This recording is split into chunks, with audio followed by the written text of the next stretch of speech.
मेरे प्यारे साथियों, अब जरा अपने दिल पर हाथ रख करके बताओ कि आपने नमाज आप जो पढ़ते हैं, आपने मदरसे में चंदा दिया, आपने ज़कात दिया, आपने हज किया, आपने उम्रा किया, आपने कोई भी नेकी का काम किया, जरा आपने अपने दिल पर हाथ रख करके सोचो और बताओ कि आपने वो अमल किसके लिए किया। अगर आपके अमल करने का मकसद ये था कि अल्लाह हमसे राजी हो जाए तो अल्लाह तो सवाब उसका जरूर आपको देगा। लेकिन अगर आपके दिल में ये आरजू थी, मदरसे में 1 लाख रुपया चंदा दे रहा हूं ताकि पूरे गांव के लोगों को पता चल जाए कि मैं कितना बड़ा सखी हूं, मैंने हातिम ताई की कब्र पे लात मार करके 1 लाख रुपया चंदा दे दिया। अगर आप हज करके इसलिए आते हैं कि ताकि पूरा गांव आपको हाजी साहब कह करके आपको सलामी दे, अगर आप नमाज इसलिए पढ़ते हैं ताकि आपको लोग नमाजी करार दें, तो याद रखो मेरे प्यारे साथियों, आपकी वो नमाज आपके मुंह पर मार दी जाएगी, आपका हज आपके मुंह पर मार दिया जाएगा, आपकी ज़कात और आपका सदका आपके लिए बर्बाद हो जाएगा। रियाकारी और दिखावा ये हमारी नेकियों के लिए मेरे प्यारे साथियों जहर है, जहर जो हमारी नेकियों को खत्म कर रहा है। इसीलिए अल्लाह ने कुरान के तीसरे पारे में फरमाया, या अय्युहल्लज़ीना आमनू ला तुबतिलू सदकातिकुम बिल मन्नि वल अज़ा। ऐ ईमान वालो, जब तुम अल्लाह की राह में सदका और खैरात दिया करो, जब तुम दान दिया करो, जब तुम चंदा दिया करो, तो उस पर एहसान न जताया करो और किसी को तकलीफ न दिया करो। अगर ऐसा करोगे तो तुम्हारा सदका बर्बाद हो जाएगा।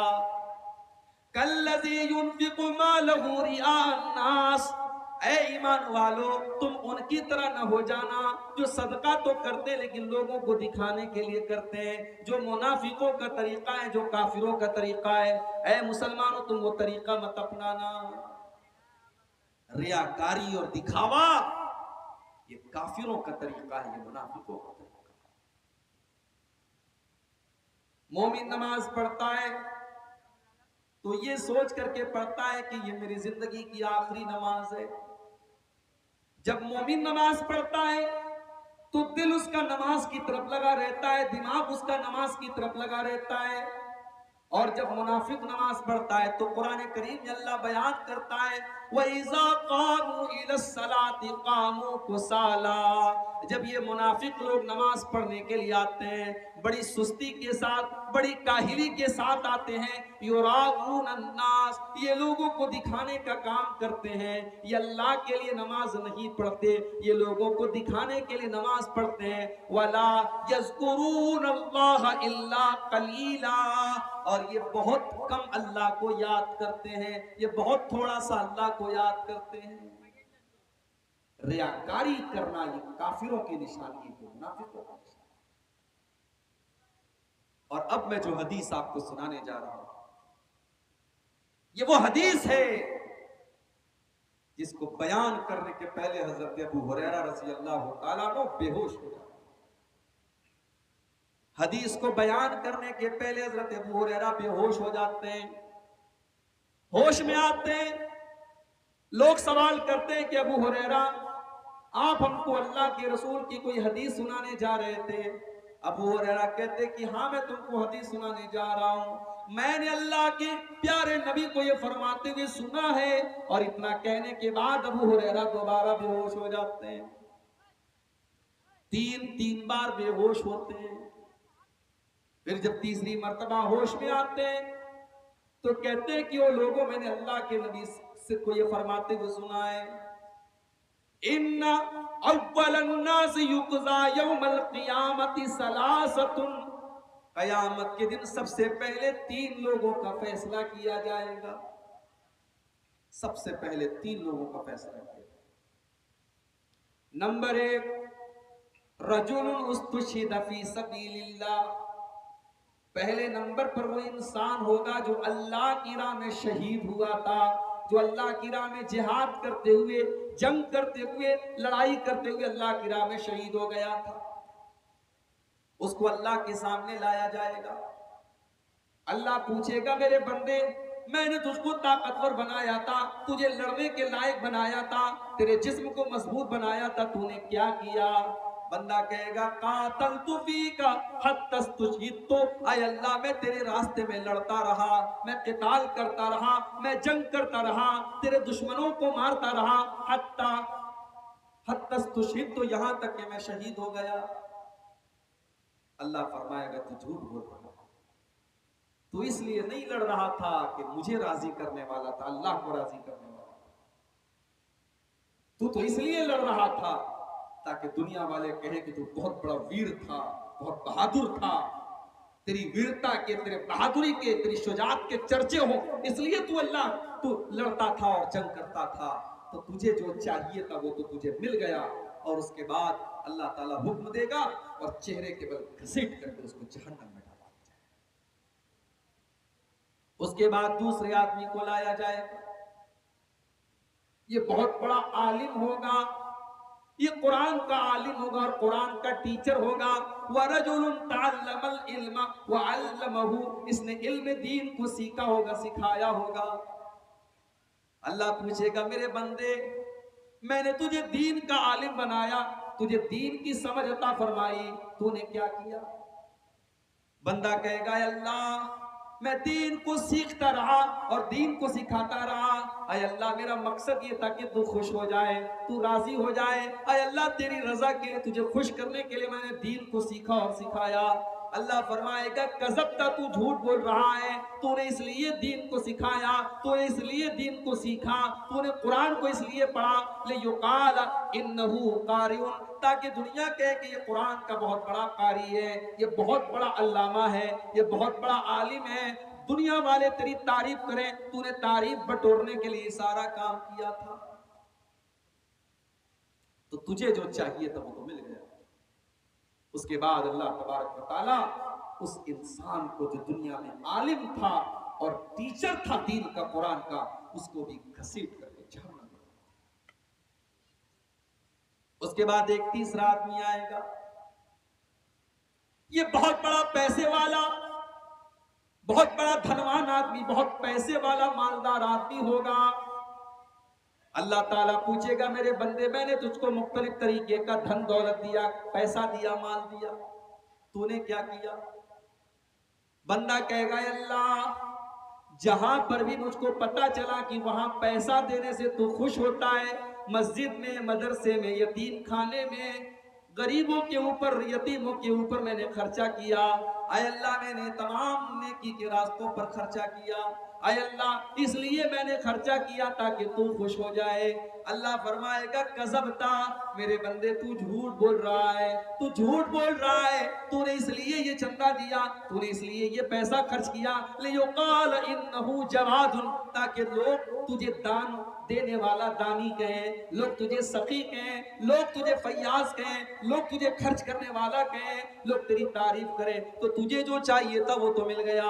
उसके बाद अल्लाह के नबी फरमाते हैं अल्लाह ताला उसको भी हुक्म देगा और वो घसीट करके जहन्नम में डाल दिया जाएगा।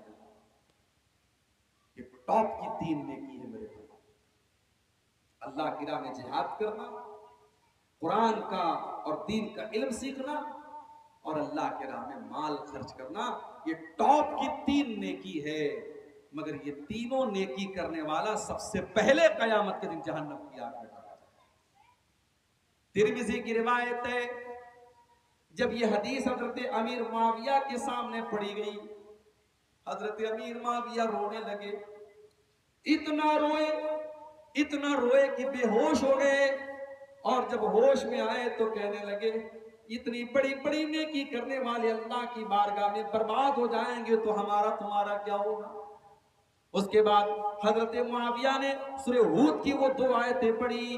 कौन सी 2 आयतें? अल्लाह ने फरमाया मन कान युरीदुल हयातद दुनिया व ज़ीनतहा नुवफ़्फ़ी इलैहिम आमालहुम फ़ीहा व हुम फ़ीहा ला युबख़सून। जो दुनिया में नेक अमल करेगा, अच्छा अमल करेगा, लेकिन अल्लाह को खुश करने के लिए नहीं करेगा, बल्कि दुनिया कमाने के लिए करेगा, दुनिया वालों की तारीफ बटोरने के लिए करेगा, हम उसकी नेकी का बदला उसको दुनिया में दे देंगे, हम दुनिया में कोई कमी नहीं करेंगे। उलाइकल्लज़ीना हबितत आमालुहुम, यही वो लोग होंगे जिनकी नेकियां बर्बाद हो जाएंगी और उनको आखिरत में उनको कुछ मिलने वाला नहीं है, आखिरत में कुछ नहीं मिलेगा।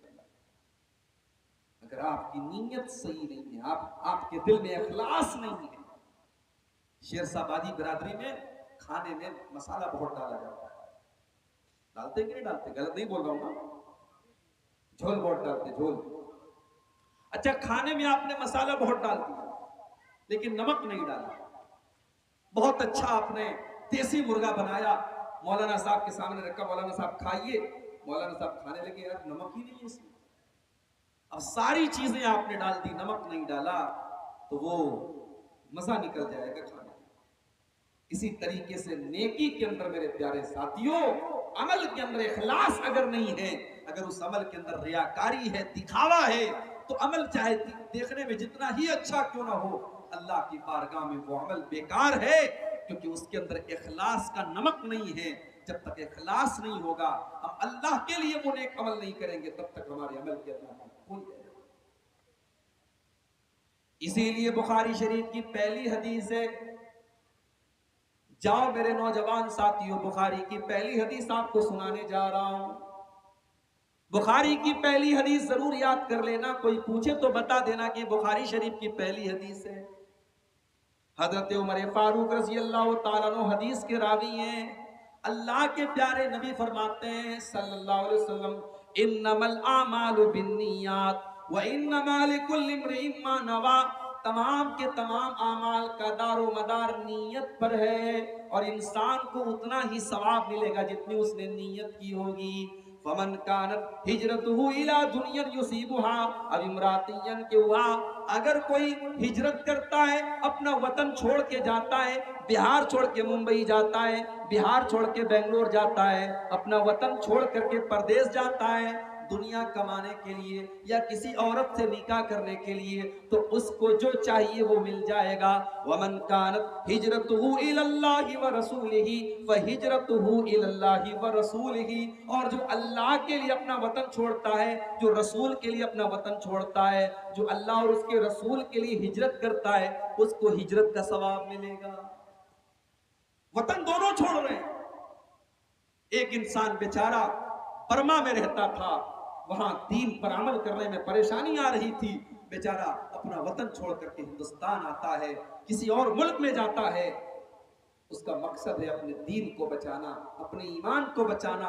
उसने भी वतन छोड़ा है, लेकिन मकसद है अल्लाह के लिए और उसके दीन के लिए उसने वतन छोड़ा है। और एक और इंसान है जो अपना वतन छोड़ करके कहीं और जाता है पैसा कमाने के लिए, किसी औरत से निकाह करने के लिए, वतन वो भी छोड़ रहा है, अमल सेम है। फर्क दोनों में क्या है? एक की नीयत दुनिया कमाना है और एक की नीयत अल्लाह को खुश करना है।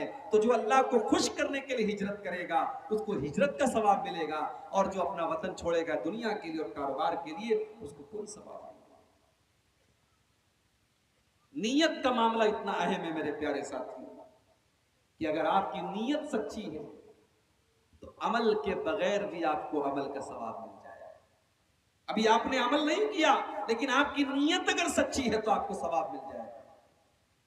अल्लाह ने फरमाया वमन यखरुज मिन बैतिही मुहाजिरन इलल्लाहि व रसूलिही सुम्मा युद्रिकुहुल मौत फक़द वक़ा अजरुहु अलल्लाह,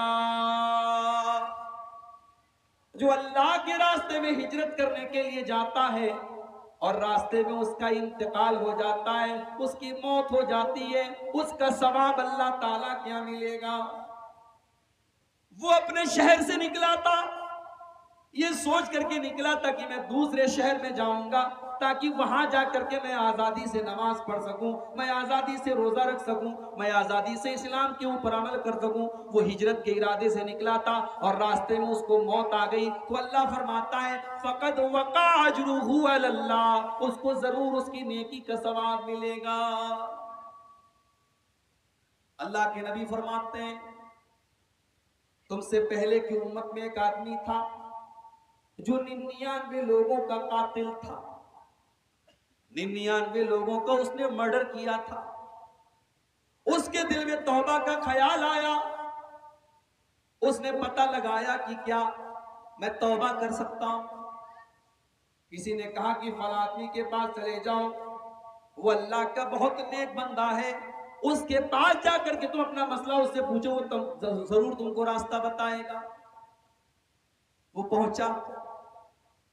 अब ये साहब जो थे ये आलिम नहीं थे, राहिब थे। ये बहुत नेक तो थे लेकिन आलिम नहीं थे। एक बात याद रखो, आलिम का काम आलिम ही को करना चाहिए, आलिम की जगह किसी और को मत। इस बार सीमांचल के जलसों में कई जगह मैंने देखा शायरों को बुलाया जा रहा है। मऊ से शायर आ रहे हैं, प्रतापगढ़ से शायर आ रहे हैं, लखनऊ से शायर आ रहे हैं। क्यों आ रहे हैं भाई? आप जलसा करा रहे हैं कि मुशायरा करा रहे हैं? हर तकरीर के पहले झूम झूम करके नात पढ़ रहा है वो शायर, और कई जगह मैंने देखा कि ऐसी ऐसी नात पढ़ रहा है जिसमें साफ साफ अल्लाह के नबी की शान में गुलू किया जा रहा है और अल्लाह के नबी को अल्लाह के मकाम तक पहुंचाया जा रहा है। जलसे में बड़े बड़े उलमा बैठे हैं, कोई बोलने वाला नहीं। ये बहुत बड़ी कमी है मेरे भाइयों हमारे। अभी हम शायरों को बुला रहे हैं, कल कोई नौटंकीबाज आएगा, कोई ड्रामेबाज आएगा, कोई चुटकुले सुनाने वाला आएगा, फिर पब्लिक कहेगी कि किसी नाचने वाले को बुला दो, किसी गाने वाले को बुला दो, बस पब्लिक की हर डिमांड हम पूरी करते चले जाएं। ऐसा नहीं होना चाहिए। बंगाल के अंदर अभी मैं गया, पैंट कोट पहन करके टाई लगा करके एक इंसान आता है, आलिम नहीं है उसने, वो आलिम नहीं है, उसने किसी मदरसे का मुंह भी नहीं देखा है, 4 किताबें पढ़ ली, डॉक्टर जाकिर नायक की कुछ वीडियोस देख ली, बहुत बड़े अल्लामा बन गए, बहुत बड़े अल्लामा बन गए, ब्रदर फला बन गए। अब वो फतवा क्या देते हैं, तकरीर उनकी मौजूद है इंटरनेट पर, फतवा ये देते हैं कि अगर कोई औरत पर्दा नहीं करती है तो काफिर हो जाती है। अगर कोई औरत पर्दा नहीं करती है, नकाब में नहीं रहती है, बेपर्दा घर से निकलती है, तो वो काफिर हो जाती है, क्योंकि अल्लाह ने कुरान में औरत को पर्दा करने का हुक्म दिया है और वो जानबूझ करके अल्लाह के हुक्म को नहीं मान रही है, इसलिए वो काफिर हो जाती है। और ऐसी औरत जब घर जाती है और शौहर से मुलाकात करती है तो वो जिना करती है, क्योंकि वो तो काफिर हो चुकी है। वीडियो मौजूद है इंटरनेट के ऊपर। मैं बंगाल में गया, एक साहब मुझे बताने लगे, तो मैंने कहा कि बोया पेड़ बबूल का तो आम कहां से आए। आपने उलमा की जगह इनको बिठाया है, इन जोकरों को ला करके आपने बिठाया है।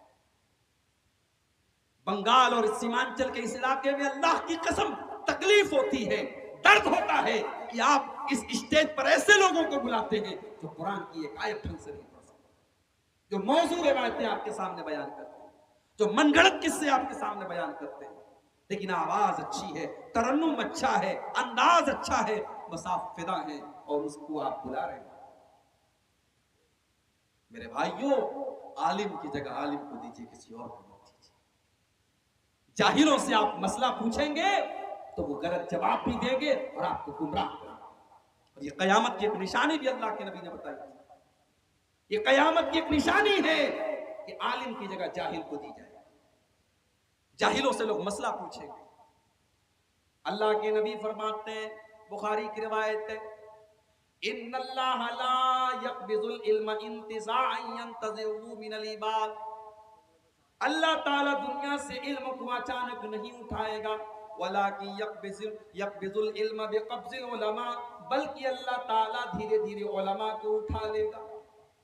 अभी तो अल्लाह का शुक्र अदा करो, अभी उलमा मौजूद हैं। ये अलग बात है कि धीरे धीरे उलमा की जगह जाहिलों को दी जा रही है, मगर अभी भी बहुत सारे उलमा मौजूद हैं। जो उलमा मौजूद है उनकी कदर करो मेरे प्यारे साथियों, क्योंकि वो जमाना करीब आ रहा है। अल्लाह के नबी फरमाते हैं कि धीरे धीरे उलमा दुनिया से चले जाएंगे, हत्ता इज़ा लम युबक़ी आलिमन, यहाँ तक कि जब कोई आलिम नहीं बचेगा, इत्तख़ज़न नासु रुऊसन जुहाला, लोग जाहिलों को अपना सरदार बना लेंगे, लोग जाहिलों को मुफ्ती बना लेंगे, लोग जाहिलों को माइक पर बुला करके तकरीर करवाएंगे, लोग जाहिलों से मसला पूछेंगे। फ़ज़ल्लू फ़अफ़्तऊ बिग़ैरि इल्मिन फ़ज़ल्लू वअज़ल्लू, और जाहिल जब फतवा देगा तो खुद भी गुमराह होगा और दूसरों को भी गुमराह करेगा। आलिम का काम आलिम ही कर सकता है, जाहिल को उसकी जगह मत दीजिए। 99 लोगों का उसने मर्डर किया, तौबा करना चाहता है, वो पहुंचा लेकिन आलिम के पास नहीं पहुंचा, राहिब के पास पहुंचा। राहिब किसको कहते हैं? जो बहुत नेक हो, बहुत अल्लाह वाला हो, लेकिन आलिम ना हो। वो नेक तो था, वो अल्लाह वाला तो था, वो इबादत गुजार तो था, लेकिन आलिम नहीं था। इसने कहा भाई साहब, मैंने 99 लोगों का मर्डर किया है, फहल्ली मिन तौबा, मैं तौबा करना चाहता हूं, क्या मेरी तौबा अल्लाह ताला क्या कबूल हो जाएगी? उसने कहा रे भाग जा यहां से, तू 99 लोगों का कत्ल करके आया है और तू किस मुंह से तौबा करने आया है? तेरी कोई तौबा वबा कबूल नहीं होगी, तू भाग जा यहां से, तू सीधे जहन्नम में जाएगा। उसने कहा अच्छा, मेरी तौबा कबूल नहीं होगी, कोई बात नहीं, जब तौबा कबूल नहीं होगी तो जैसे 99 कत्ल किया है, कत्ल और कर देता हूं, तो तलवार निकाली और उसको भी कत्ल कर दिया। 100 कत्ल कर दिए उसने। फिर एक दिन उसके दिल में एहसास आया कि यार मैं बहुत गलत काम कर रहा हूं, तौबा करना चाहता हूं। फिर पता लगाया, तौबा करना चाहता हूं, क्या करूं? किसी ने कहा फला के पास चले जाओ, वो तुमको सही मशवरा देगा, सही एडवाइस देगा। अब ये जिसके पास पहुंचा तो हदीस के अल्फाज है, वो आलिम था, आलिम के पास पहुंचा और उससे जाकर के कहने लगा इन्नी कतल तो मिअत नफ्सिन, मैंने 100 लोगों का कत्ल किया है, फहल्ली मिन तौबा, क्या मैं तौबा कर सकता हूं? वो आलिम था, आलिम ने सही जवाब दिया।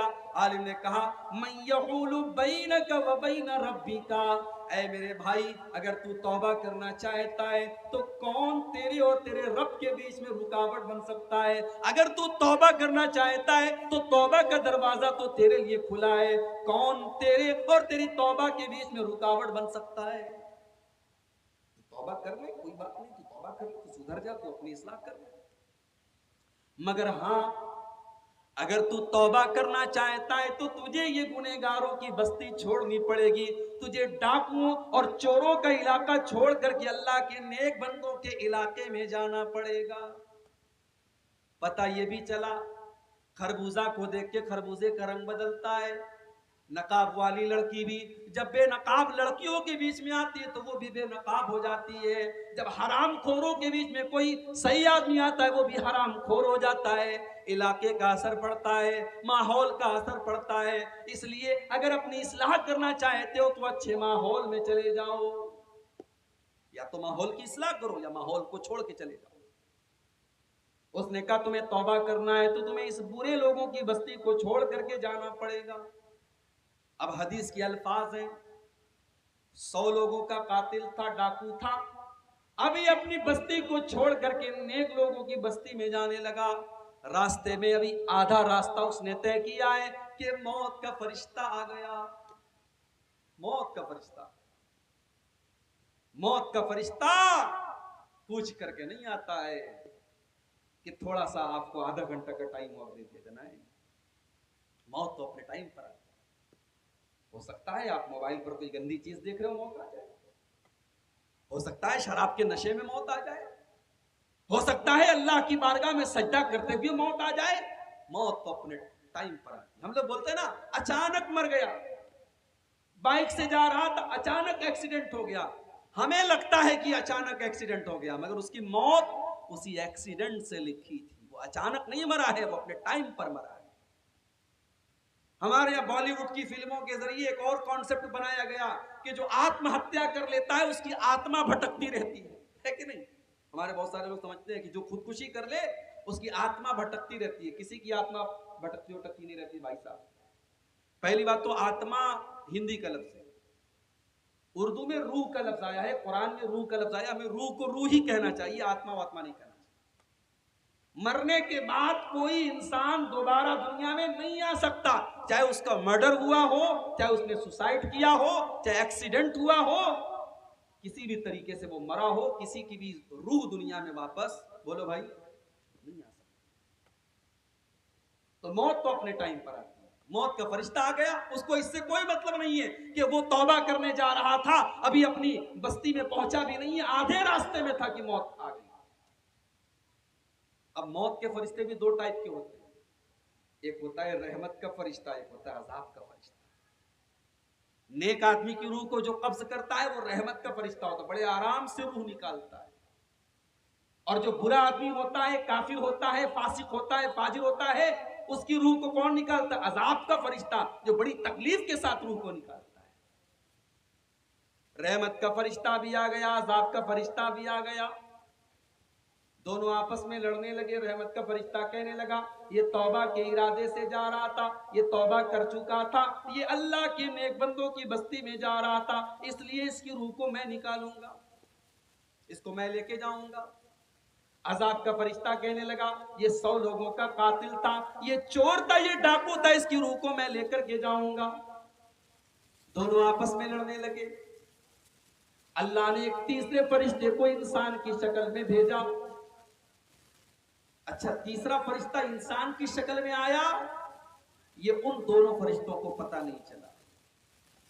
इससे पता ये चला कि फरिश्ते भी आलिमुल गैब नहीं होते हैं, फरिश्तों को उतना ही पता होता है जितना अल्लाह ने उनको बताया।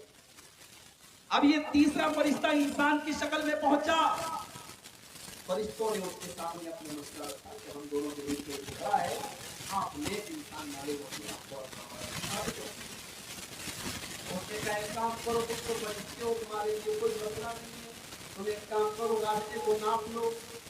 ये जहां से चल करके आया था उस रास्ते को भी नाप लो, और जहां ये चल के जा रहा था उस रास्ते को भी तुम नाप लो, और ये देख लो कि ये नेक लोगों की बस्ती से ज्यादा करीब है या बुरे लोगों की बस्ती से ज्यादा करीब है। अगर ये नेक लोगों की बस्ती से करीब है तो रहमत का फरिश्ता इसको लेकर के जाएगा, और बुरे लोगों की बस्ती से करीब है तो अज़ाब का फरिश्ता लेकर के जाएगा।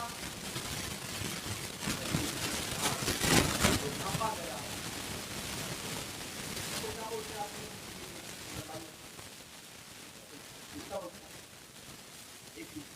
हमारे बदलने वाला उर्दू में बारिश बोलते, बारिश एक पंजे की जो इसको अरबी में कहते हैं शिफ्ट। अल्लाह के नबी फरमाते हैं कि जब रास्ते को नापा गया तो उस इंसान की लाश की तो नेक लोगों की बस्ती से एक बिस्तर ज्यादा। अल्लाह ने बचा लिया, क्यों बचा लिया? एक बित्ता वो करीब था नेक लोगों की बस्ती के, और ये डिसीजन हो गया कि रहमत का फरिश्ता इसको लेकर के जाएगा, क्योंकि उसकी नीयत थी सच्ची तौबा करने की, और अल्लाह तबारक व तआला नीयत पर सवाब देता है। अगर आपकी नीयत सच्ची हो